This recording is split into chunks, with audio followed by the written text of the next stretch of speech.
नमस्कार, मैं हूं पवन त्यागी। हरियाणा के करनाल में जो फर्जी किसान नेताओं ने हाईवे बंद किया था और उसको खुलवाने का काम वहां के एसडीएम आयुष सिन्हा ने किया था और उस आयुष सिन्हा ने पुलिस कर्मियों को सख्त हिदायत दी थी कि वहां जो हरियाणा के मुख्यमंत्री हैं मनोहर खट्टर और कई सारे विधायक सांसदों का करनाल के शहर में एक कार्यक्रम हो रहा है, एक मीटिंग हो रही है और इन फर्जी किसान नेताओं ने ये घोषणा की थी कि हम इस मीटिंग को नहीं होने देंगे और इनके ऊपर हमला तक करने की योजना इन किसान नेताओं ने बनाई थी और फावड़ों, लाठियों और पथराव से इन्होंने पुलिस कर्मियों को घायल किया। जिसके बाद जो आयुष सिन्हा एसडीएम है करनाल के, उन्होंने पुलिस कर्मियों को सख्त आदेश दिया कि एक भी दंगाई, एक भी बवाल करने वाला ये यहां से बचकर नहीं निकलना चाहिए और उनकी गिरफ्तारी करो, चाहे उनके ऊपर बल प्रयोग करना पड़े। इस बात को लेकर महाराष्ट्र के जो शिवसेना के सांसद हैं संजय राउत और ये शिवसेना के प्रवक्ता भी हैं, इन्होंने कहा है कि देश में तालिबानियों की तरह ये तालिबानी आदेश दे दिया गया एक एसडीएम के द्वारा, ये दुर्भाग्यपूर्ण है और जैसा तालिबान करते हैं ऐसा उस एसडीएम ने किया है और किसानों की बात सुननी चाहिए। किसान एक साल से यहाँ बैठे हुए धरने पर हैं, बजाय उनकी बात सुनने के उनको वो बल प्रयोग किया गया है, ये दुर्भाग्यपूर्ण है। आपको बताएं, इसी तरह की टिप्पणी राहुल गांधी ने की थी और राहुल गांधी ने इसको ट्वीट करते हुए कहा था कि एक बार फिर किसान का खून बहा, इस तरह की टिप्पणी की थी।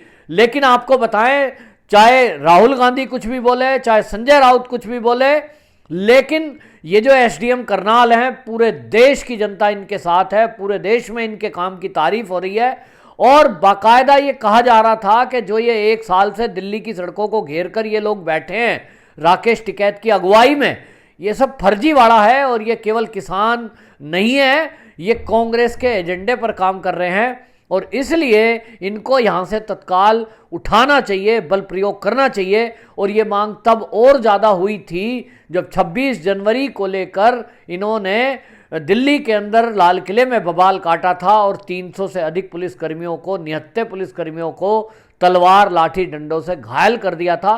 तो उस समय कुछ किसान नेताओं ने तो आंदोलन ही खत्म कर दिया, ये कहते हुए कि यह आंदोलन तो किसानों का है ही नहीं, इसमें खालिस्तानी लोग घुस चुके हैं।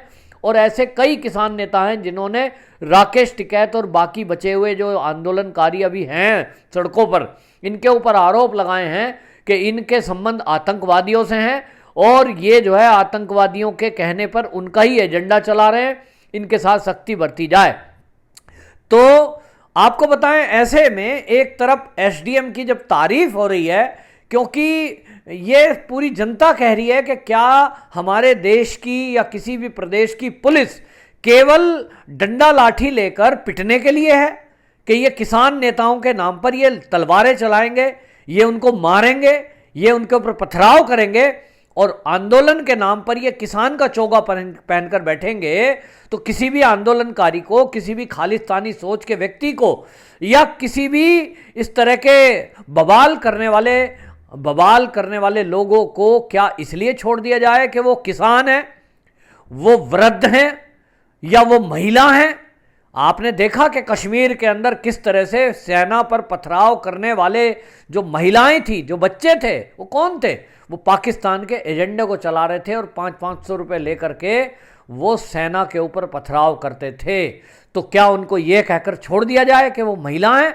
इसी तरह से, इसी ट्रेंड को देखते हुए ये किसान नेताओं ने तय किया कि वो महिलाओं को आंदोलन में आगे कर देंगे अगर पुलिस बल प्रयोग हुआ तो। और इसी पर आपको बताएं, ये संजय राउत तालिबान कह रहे हैं उनको, लेकिन सवाल ये उठ रहा है कि पूरे देश में ये जो आयुष सिन्हा एसडीएम करनाल हैं, इनकी तारीफ क्यों हो रही है? इसलिए हो रही है कि ये बहुत पहले हो जाना चाहिए था। देश के लोग ये कह रहे हैं कि दिल्ली में जिस तरह से सड़कों को घेर कर बैठे हैं, वो देश की राजधानी है, लाखों लोग रोज दिल्ली में आते हैं, कोई एयरपोर्ट पे आता है, कोई अपने ऑफिस में आता है, कोई नौकरी के लिए आता है, कोई व्यापार के लिए आता है।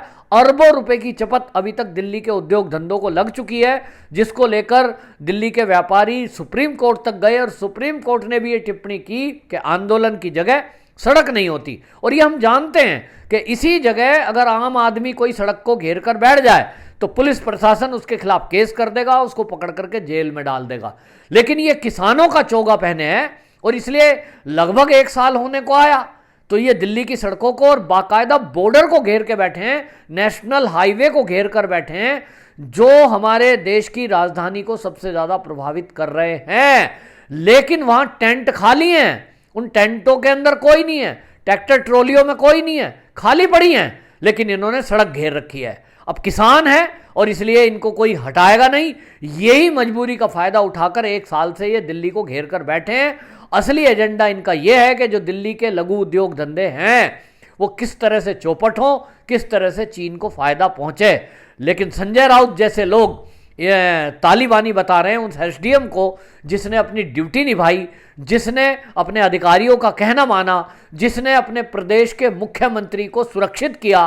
क्या वो एसडीएम और उसकी फोर्स रास्ते से हट जाती और इन बवालियों को कहती कि जाओ भैया तुम हमारे प्रदेश के मुख्यमंत्री के ऊपर हमला करो, तलवार चलाओ, उसकी सभा में घुस जाओ, मारपीट करो, तो फिर वो ठीक रहता?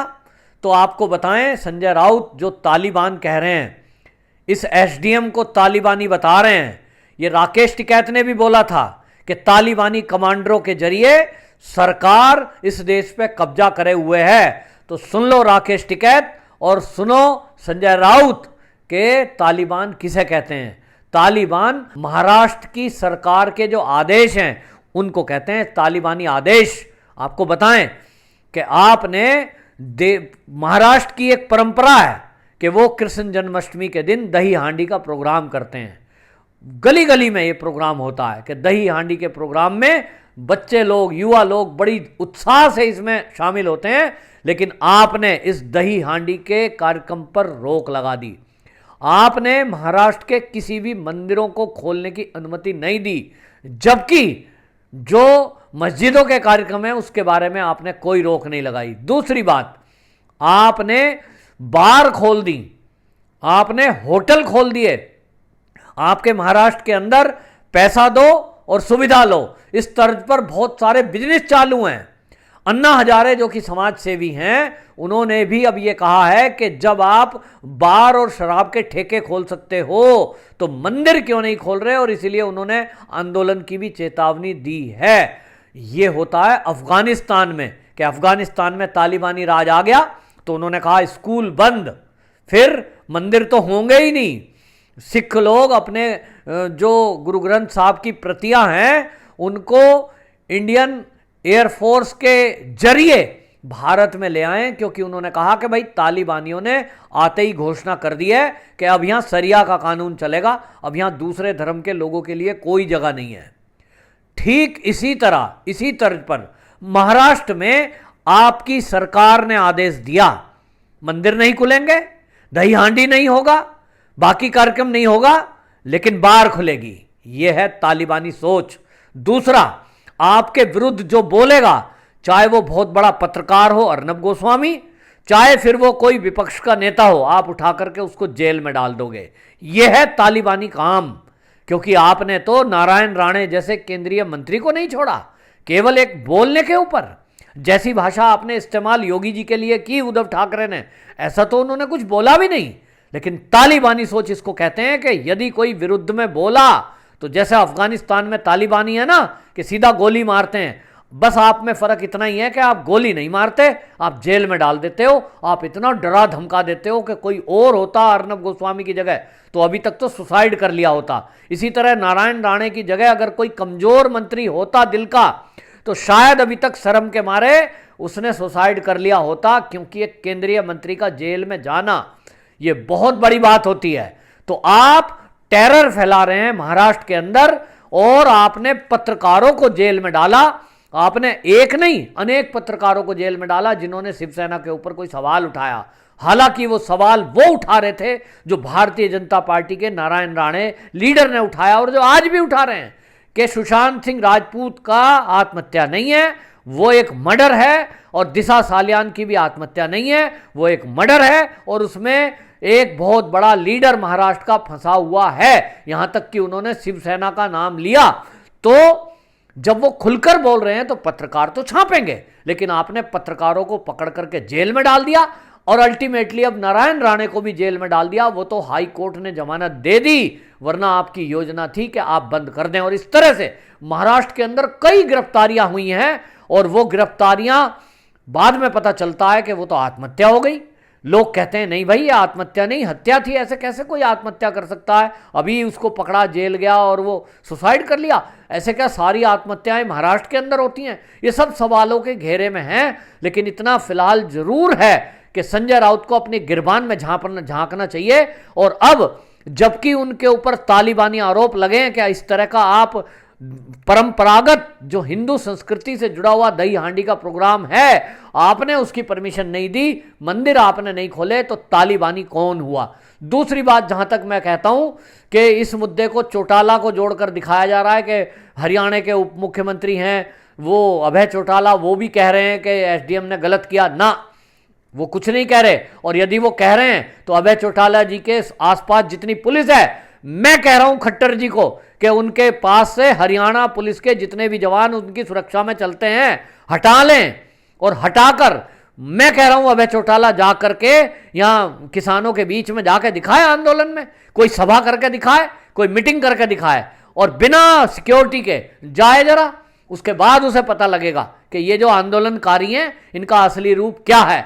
बाहर बैठकर बकवास कर देना, बात कर देना बहुत आसान है, लेकिन आपने देखा, हमने देखी वो वीडियो कि कसले से, फावड़ा जो होता है उससे और लाठियों से पुलिस के ऊपर हमला किया गया, पथराव किया गया। और उसके बाद एसडीएम को जो पथराव कर रहे हो तो क्या वो मूक दर्शक बना हुआ पिटता रहे और अपनी फोर्स को पिटने दे, घायल होने दे?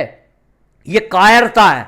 और पुलिस को अगर भर्ती आपने पिटने के लिए किया है तो माफ करना, ऐसी पुलिस की नौकरी बेकार। और इन नेताओं की सुरक्षा करना, सबसे पहले पुलिसकर्मी हट जाएं तो ये नेताओं की अकल ठीक आ जाएगी। होता यह है कि नेता तो घिरे रहते हैं एनएसजी कमांडो से और इनकी जान सुरक्षित है, लेकिन आम नेताओं को जो पकड़ पकड़ के पीटा जाता है, उनके गाड़ियों पे हमले होते हैं, इनको क्या पता।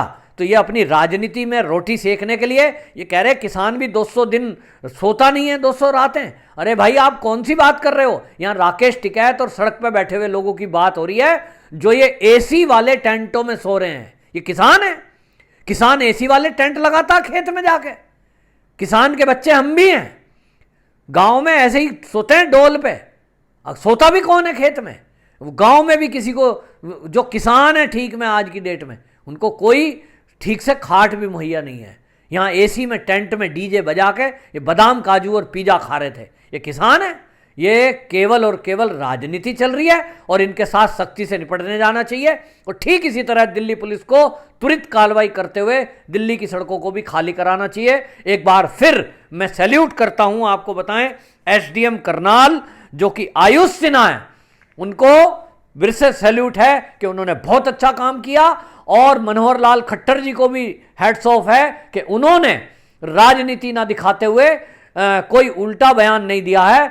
जो आयुष सिन्हा एसडीएम करनाल है उनके पक्ष में वो खड़े हुए हैं और उन्होंने कहा है कि एसडीएम करनाल ने ठीक काम किया है और ऐसी ही कार्रवाई आगे भी होगी।